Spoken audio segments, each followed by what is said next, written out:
My dear students, welcome again. मैं Manvendra Yadav sir आप सभी का स्वागत करता हूं इस सेकंड वीडियो लेक्चर में। इसका मैं फर्स्ट पार्ट बना चुका हूं जिसमें मैंने आपको सब्जेक्ट पार्ट के बारे में बताया। सेंटेंस के दो पार्ट होते हैं, सब्जेक्ट और प्रेडिकेट। सब्जेक्ट का क्वालिफायर, सब्जेक्ट के दो पार्ट हैं, क्वालिफायर और मेन वर्ब। इसके और भी मैंने तीन पार्ट और बताए थे, डिटर्मिनर, एडजेक्टिव और एडजेक्टिबल फ्रेज। ये मैं फर्स्ट वीडियो लेक्चर में बता चुका हूँ। अब मैं बात कर रहा हूँ सेंटेंस का सेकंड पार्ट होता है प्रेडिकेट, यानी कि सब्जेक्ट को छोड़ करके पूरा का पूरा भाग प्रेडिकेट होता है। और प्रेडिकेट के तीन पार्ट हो गए।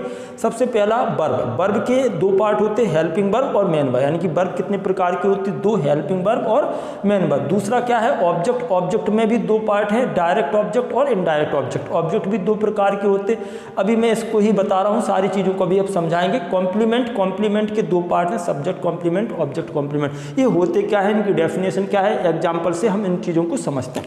सबसे पहली बात है हमारे सामने प्रेडिकेट। प्रेडिकेट क्या होता है, जैसे देखो ये कोई सेंटेंस लिखते हैं, जैसे मैंने कहा सी राइट्स आर नोबल, वह नोबल लिखती है। तो इस सेंटेंस में सब्जेक्ट क्या है, प्रेडिकेट क्या, बहुत आसान है।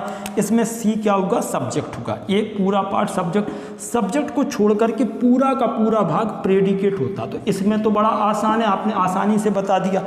लेकिन अगर ऐसा लिखा हो my father is a farmer, तब की कंडीशन में आप सब्जेक्ट किसे कहेंगे। तो इसमें देखो क्या होगा, ये चीज़ हम पढ़ चुके हैं, ये हमारा मेन वर्ड होगा। ये फादर नाउन है, मेन वर्ड हो गया।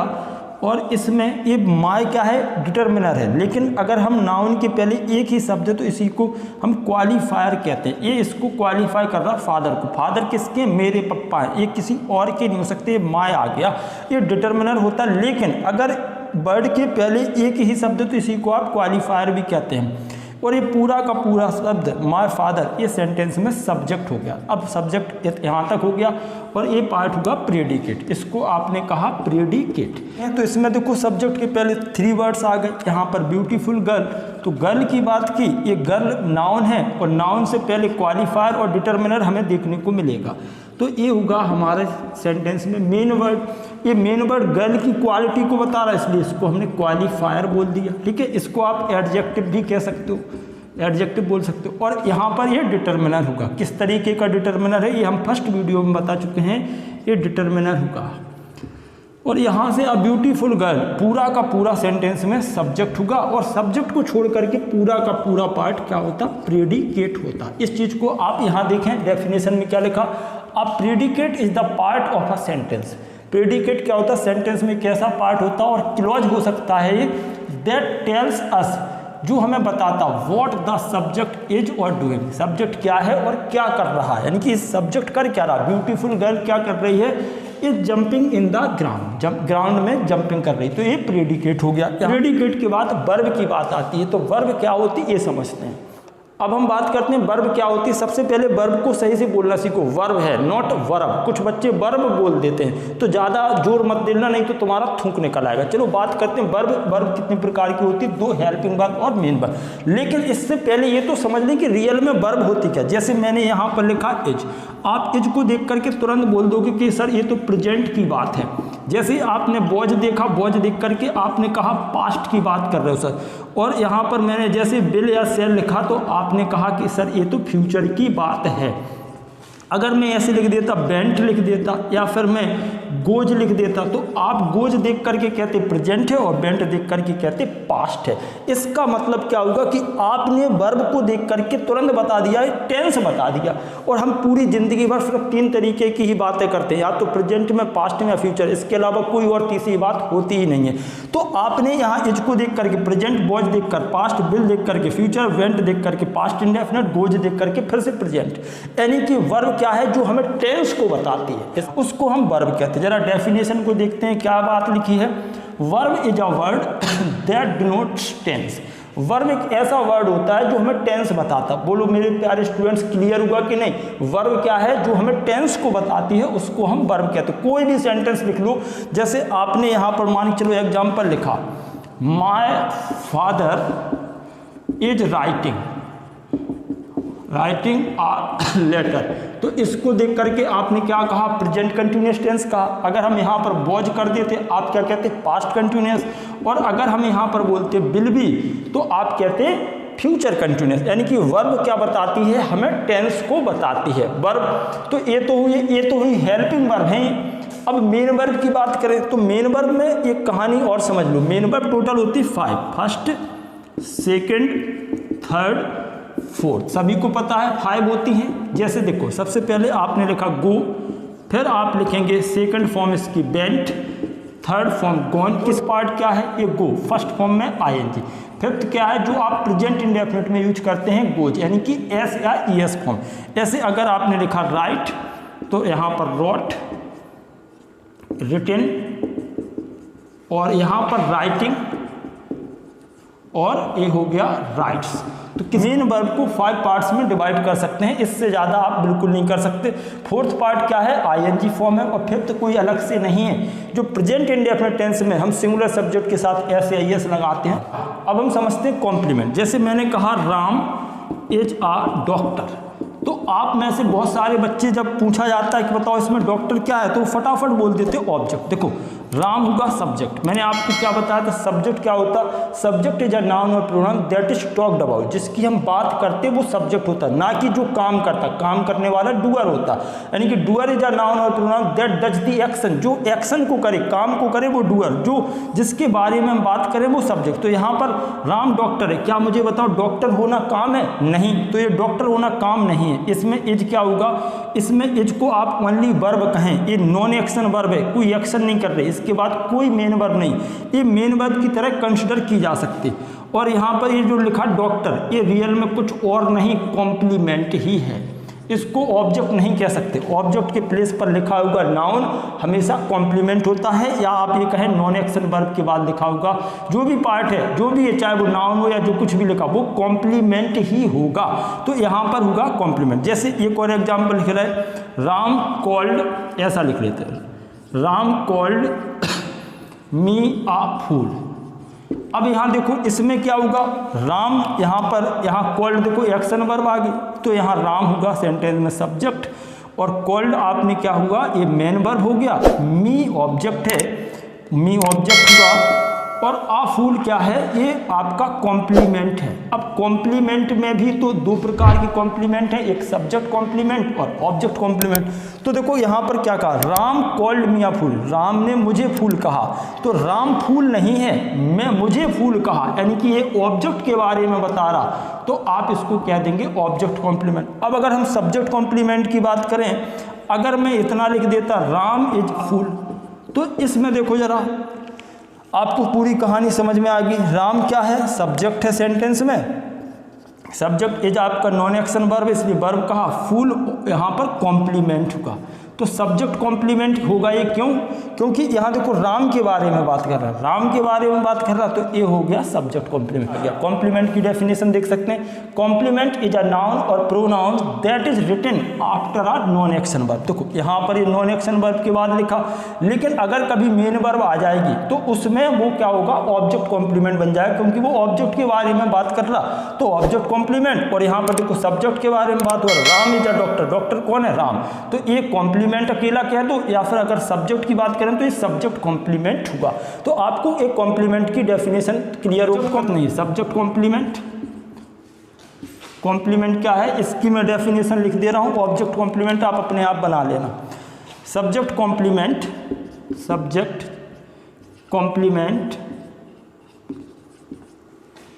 Is anything that talks about subject, यानी कि सब्जेक्ट कॉम्प्लीमेंट क्या होता, कुछ भी हो सकता जो सब्जेक्ट के बारे में बात करे। और यहाँ पर अगर हम ऑब्जेक्ट कॉम्प्लीमेंट की बात करें तो आप बता देंगे object complement is anything that talks about object, ठीक है। तो ये हो गए। अब बात हमें सिर्फ समझना है डायरेक्ट ऑब्जेक्ट और इनडायरेक्ट ऑब्जेक्ट। क्रिकेट में हम लोगों ने वर्ब को समझ लिया, वर्ब हेल्पिंग वर्ब और मेन वर्ब, वर्ब के 2 पार्ट होते हैं। कॉम्प्लीमेंट को भी समझ लिया, सब्जेक्ट कॉम्प्लीमेंट और ऑब्जेक्ट कॉम्प्लीमेंट। अब हमारा एक पार्ट रह गया जो कि बहुत इंपॉर्टेंट है, ऑब्जेक्ट। ऑब्जेक्ट के 2 पार्ट हैं, डायरेक्ट ऑब्जेक्ट और इनडायरेक्ट। सबसे पहले समझते हैं ऑब्जेक्ट क्या है। तो ऑब्जेक्ट को समझने के लिए पहले हम इन एग्जाम्पल्स को सॉल्व करते हैं, इससे हमें ऑब्जेक्ट भी समझ में आ जाएगा, helping verb, main verb, complement, सारी की सारी चीजें समझ में आ जाएगी। Now look at the whiteboard और एग्जाम्पल्स को देखते हैं। सबसे पहले हम एग्जाम्पल को सॉल्व करते हैं। थे। इसमें अगर हम देखें he broke the chair, he sentence में सब्जेक्ट होगा, ब्रोक क्या होगा, मेन वर्ब है। ब्रोक क्या होगा, मेन वर्ब, यानी कि वर्ब के दो पार्ट होते हैं, इसमें हेल्पिंग वर्ब नहीं मेन वर्ब, और द चेयर इस सेंटेंस का ऑब्जेक्ट है।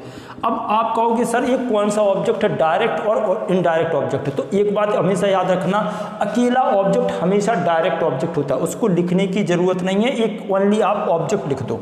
जब दो ऑब्जेक्ट होंगे तब हम बताएंगे कि एक डायरेक्ट एक इनडायरेक्ट है और एक डायरेक्ट है। अब यहाँ देखो he called me stupid, he sentence में सब्जेक्ट हो गया, कॉल्ड यहाँ पर मेन वर्ब है, V2 है वर्ब की सेकंड फॉर्म, मी यहाँ पर ऑब्जेक्ट होगा, अकेला ऑब्जेक्ट है तो इनडायरेक्ट और डायरेक्ट लिखने की जरूरत नहीं। स्टूपिड क्या होगा, ये कॉम्प्लीमेंट होगा, फिर से ये क्या हो गया, कॉम्प्लीमेंट। कॉम्प्लीमेंट क्या होगा, देखो ये कौन सा कॉम्प्लीमेंट है, ही कॉल्ड मी, उसने मुझे कहा, स्टूपिड कहा, तो ये वह खुद स्टूपिड नहीं है, मुझे स्टूपिड कह रहा है, तो ये ऑब्जेक्ट कॉम्प्लीमेंट होगा।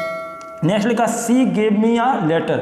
अब यहाँ पर देखो दो ऑब्जेक्ट हैं, ये सेंटेंस में सब्जेक्ट होगा, गेव होगा मेन वर्ब की सेकंड फॉर्म V2 है, मी यहाँ पर एक दिया है और आ लेटर दिया। तो अब हमें समझना है कि कौन सा ऑब्जेक्ट है, डायरेक्ट ऑब्जेक्ट है और इनडायरेक्ट ऑब्जेक्ट क्या है। इससे पहले हम डेफिनेशन पर आते हैं। ऑब्जेक्ट क्या होता है, ऑब्जेक्ट इज अ नाउन और pronoun that is written right after an action verb. Action verb यानी कि ऐसी वर्ब जो एक्शन कर रही, काम कर रही, उसके बाद अगर जो चीज लिखी जाती है उसको हम ऑब्जेक्ट कहते हैं। देखो ही ब्रोक द चेयर, उसने कुर्सी तोड़ी, ब्रोक क्या होगा, ये मेन वर्ब है, यहाँ पर ये एक्शन वर्ब है, उसने काम क्या होगा, तोड़ने का, चेयर, तो ये ऑब्जेक्ट होगा। यानी कि एक्शन वर्ब के बाद लिखी जाने वाली चीज ऑब्जेक्ट होती है। ऑब्जेक्ट इज अ नाउन और a pronoun that is written right after an action verb. Action verb के बाद लिखा तो वो ऑब्जेक्ट होगा। ही कॉल्ड, यहाँ पर एक कॉल्ड एक्शन वर्ब है, क्या काम होगा, बुलाया गया, पुकारा गया, किसको, मी, मुझे पुकारा गया। स्टूपिड कहा गया, मुझे पुकारा नहीं गया, सॉरी मुझे स्टूपिड कहा गया। तो यहाँ पर आप देखें एक कॉल्ड एक्शन वर्ब है, इसके बाद ऑब्जेक्ट लिखा, तो एक्शन वर्ब के जस्ट बाद ऑब्जेक्ट होता है। यहाँ पर लिखा सी गेव, यहाँ पर ये एक्शन वर्ब है गेव और उसने मुझे दिया, क्या दिया, मी आ लेटर। जरा इस एग्जाम्पल को समझने से पहले हम इस पर आएंगे। पूजा गेव राम आ पेन। अब जरा बताओ ये डायरेक्ट ऑब्जेक्ट है या इनडायरेक्ट ऑब्जेक्ट है। पूजा ने राम को पेन दिया।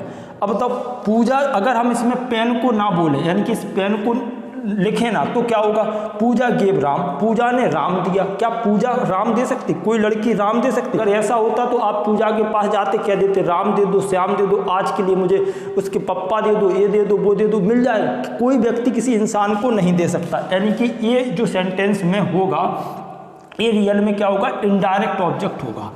ये इनडायरेक्ट ऑब्जेक्ट होगा, इनडायरेक्ट ऑब्जेक्ट, ठीक है। और ये पेन क्या होगा, डायरेक्ट ऑब्जेक्ट होगा, डायरेक्ट ऑब्जेक्ट। अब जरा समझना इस बात को, पूजा गेव राम आ पेन, पूजा ने क्या दिया, राम को पेन दिया। हम राम को लिखें या ना लिखें कोई फर्क नहीं पड़ रहा। अगर हम राम को यहाँ से हटा भी देते तब भी ये सेंटेंस करेक्ट होगा, पूजा गेव आ पेन, पूजा ने पेन दिया, ये बिल्कुल पॉसिबल है, पूजा पेन दे सकती। लेकिन अगर हम पेन को ना लिखें तो ये सेंटेंस ही गलत हो जाए। यानी कि जिस ऑब्जेक्ट को लिखने पर, जिस ऑब्जेक्ट को ना लिखें तो सेंटेंस ही गलत हो जाए, उसको कहेंगे डायरेक्ट ऑब्जेक्ट। यानी कि डायरेक्ट ऑब्जेक्ट को लिखना बहुत जरूरी, बगैर डायरेक्ट ऑब्जेक्ट के सेंटेंस कंप्लीट नहीं होगा। पूजा गेव, पूजा ने दिया, क्या दिया भाई ये तो बताओ, पेन दिया, किसको दिया, राम को। तो यहाँ पर ये होगा इनडायरेक्ट ऑब्जेक्ट। इसको लिखो या ना लिखो कोई फर्क नहीं पड़ता, लेकिन अगर आपने लिखा है तो ये राम क्या हो गया, इनडायरेक्ट ऑब्जेक्ट। अब आओ इस पर, सी गेव मी आ लेटर, उसने मुझे क्या दिया, लेटर दिया। तो मी कौन सा ऑब्जेक्ट होगा भाई, इनडायरेक्ट ऑब्जेक्ट हो गया, और लेटर होगा डायरेक्ट ऑब्जेक्ट। अब जरा आप इसमें से मी को हटा के देखो, कोई फर्क नहीं पड़ेगा, सी गेव आ लेटर, उसने लेटर दिया। अब अगर लेटर को हटा के देखो, सी गेव मी, उसने मुझे दिया, तो कोई मुझे नहीं दे सकता, ठीक है ना। तो ये गलत हो जाएगा। यानी कि इसको लिखें या ना लिखें, इनडायरेक्ट ऑब्जेक्ट को लिखो या ना लिखो फर्क नहीं पड़ेगा।